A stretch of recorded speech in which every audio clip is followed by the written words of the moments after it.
안녕 예수님. 지난달에 이어 두 번째로 나왔습니다. 오늘 성체성결 대축일 맞이해서 예전에 제 사촌 누나가 겪었던 이야기 한번 이렇게 들려드릴까 합니다. 요즘에도 어린 아기들이 엄마를 따라 나와서 성체를 받아 모시는 엄마를 보면서 그게 뭐냐고 나도 달라고 이렇게 하는 아이들 자주 보곤 합니다. 많은 천령 성체를 하기 전에 아이들이 그러하듯이 제 누나도 영성체 시간대에 어머니가 나가서 먹고 오는 그 동그랗고 하얀 빵이 너무나도 궁금했었습니다.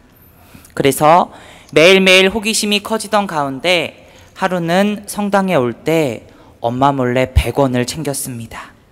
그리고 엄마 뒤에서 엄마가 성체를 모시고 들어가자 누나는 주머니에 있던 100원짜리 하나를 내밀면서 신부님 저도 돈 낼 테니까 그 빵 하나만 주세요 라고 이렇게 말했다고 합니다.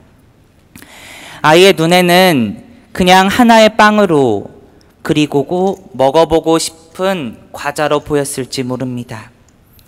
또한 성당에 다니지 않는 사람이 처음 성당에 오면 다들 먹고 들어오는 게 뭐냐고 궁금해합니다. 예수님의 몸이 성체라고 설명을 해주더라도 그 사람들은 믿지 못하고 말도 안 되는 소리라고 이렇게 말합니다. 이처럼 교리를 받지 않고 성당에 다니지 않는 사람들은 우리가 매 미사 때마다 받아 모시는 성체를 예수님의 몸이라고 받아들이지 않습니다. 하지만 이런 의심은 성당에 다니고 있는 우리들에게도 찾아오곤 합니다. 어떻게 저 조그만 빵 조각이 예수님의 몸인지, 이게 정말 성체가 맞는지 말입니다. 하지만 이런 의심은 여기 계신 분들과 같은 일반 신자분들에게만 해당됐던 것은 아닙니다. 많은 기적들 가운데 교회가 인정한 성체와 관련된 기적들이 있습니다. 이 가운데 오늘은 두 가지 기적들을 소개해 드릴까 합니다. 먼저 1263년 독일인 사제였던 베드로 신부는 로마로 가는 도중 볼세나라는 마을에서 묵게 되었습니다. 그는 신신 깊은 사제로 알려져 있었지만 축성된 밀떡 안에 그리스도께서 실제로 계신다는 것을 믿기가 어려웠습니다. 그러던 그가 성녀 크리스티나의 무덤 위에 세워진 성당에서 미사를 거행하고 있었는데 성체 축성을 하자마자 축성된 밀떡으로부터 피가 흐르기 시작해서 신부의 손을 적시고 제대와 성체포 위로 흘러내렸다고 합니다.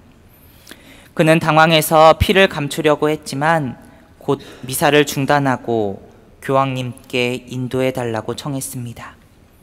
그 보고를 받은 교황님은 이 일을 조사하도록 성직자들을 파견했고 그 성체와 피 묻은 성체포를 올리비에또로 모셔 오도록 명령하였다고 합니다. 아직까지도 이 성체와 성체포는 올리비에또의 대성전 안에 모셔져 있습니다. 다음 성체와 관련된 기적은 1200~300년 전 약 8세기 중에 일어난 기적입니다. 바실리오의 소속의 한 수사 신부님은 미사를 드리면서 예수님께서 성체 성사에 실제로 현존하신다는 사실에 의심을 품게 되었습니다. 그 신부가 막빵과 포도주의 성변화를 위한 축성을 끝낸 순간 그는 갑자기 면병이 살아있는 살로 변하고 포도주가 피로 변하는 것을 보게 되었습니다. 너무 놀란 신부는 이 사실을 숨길 수 없어서 미사에 참석한 이들에게 보여주었고 그들은 곧 뛰쳐나가서 이 소식을 란치아노시 전체와 인근 지방에 알렸다고 합니다.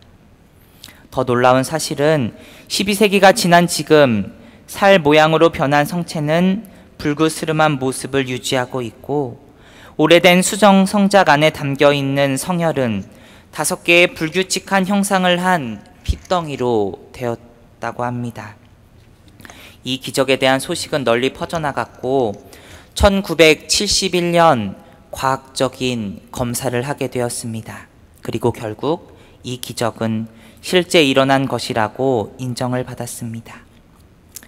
실제로 해부학, 조직학 등의 전문가로 이루어진 과학자들이 이 살과 피를 관찰하고 발표한 내용은 이렇습니다. 성체 기적의 피는 참으로 피고 살은 참으로 살이다. 그 살은 심장 근육이다. 그 살과 피는 인간의 살과 피이다.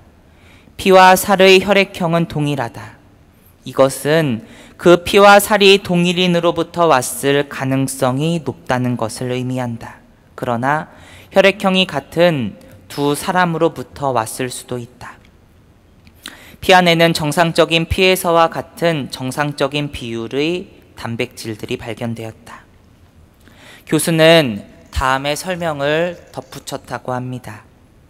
이 살이 인간의 심장으로부터 해부적으로 잘 나온 것일 가능성은 전무하다. 그 살과 피를 보존하기 위해 화학적인 방부 조처를 취한 흔적은 없다.